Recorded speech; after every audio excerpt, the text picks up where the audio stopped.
Hey everybody, Diana Nemirovsky here. Welcome to my YouTube channel, where I'll be answering your questions and bringing you updates and insights on real estate in the San Francisco Bay Area. I'll also be providing helpful advice and tips whether you're thinking of buying, selling, or investing in real estate. I just finished compiling the market stats for San Mateo County for August, and I wanted to share with you what we've been seeing in terms of current trends, because knowledge is power, and my goal is to give you the information you need so that you can feel comfortable and confident when you're ready to make your next move. Sound good? Before I get into the numbers for this month, I want to quickly take a step back and talk about our approach to analyzing this data. It's easy and tempting to just look at what the change is in a given metric from the prior month. But that's actually not the best approach, because the real estate market ebbs and flows in predictable cycles every year, with summer being the busiest time and things slowing down towards the holiday season at the end of the year. It's more helpful to compare against the same time period in the prior year.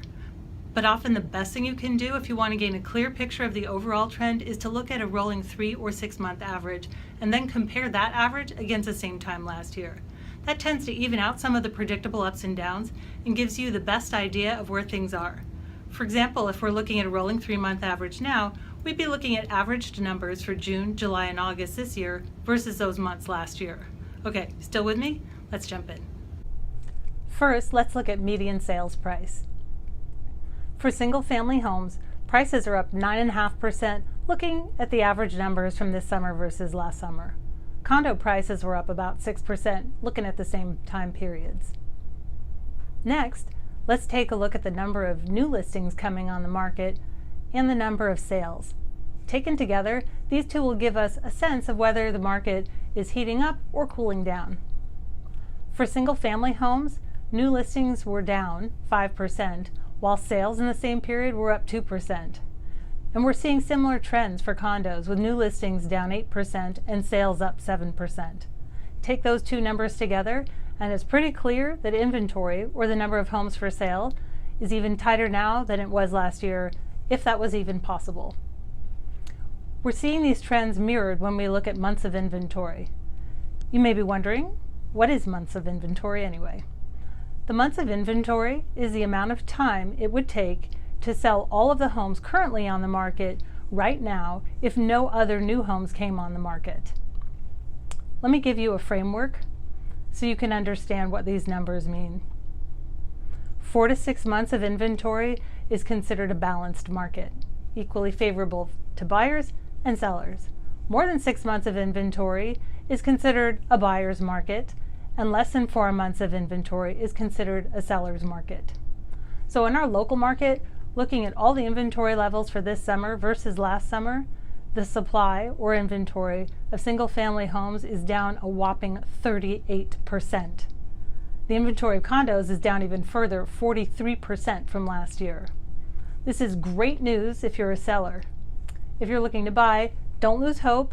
In another episode, we're going to talk about how to be successful buying a home in this fast-moving, low-inventory market, even without needing to pay all cash. Next, we're going to be looking at overbids. This tells us what houses are selling for relative to their original list price. Most important, if you're in the market now, is the current averages. For single-family homes sold last month, the average price paid was about 8% over asking, up about 4% this summer compared with last summer. For condos, the average price paid was about 6% over asking, and that's essentially unchanged from last summer. One final data point to look at is days on market, also known as days to sell. This is the number of days from when a property first comes on the market to when it's in contract. For single-family homes, properties are going into contract in 20 days on average. It's even lower for condos, 17 days. If you want to dig a little deeper and take a look at these numbers graphed, please go to my website. There's a whole blog post about it with all the graphs in a nice downloadable PDF format as well. That's it for now. If you have a question or a comment or want to see this analysis for your area, please leave a comment down below or contact me directly. I'm always happy to share what I know. And if you found this helpful, please click that like button down below. It's good karma.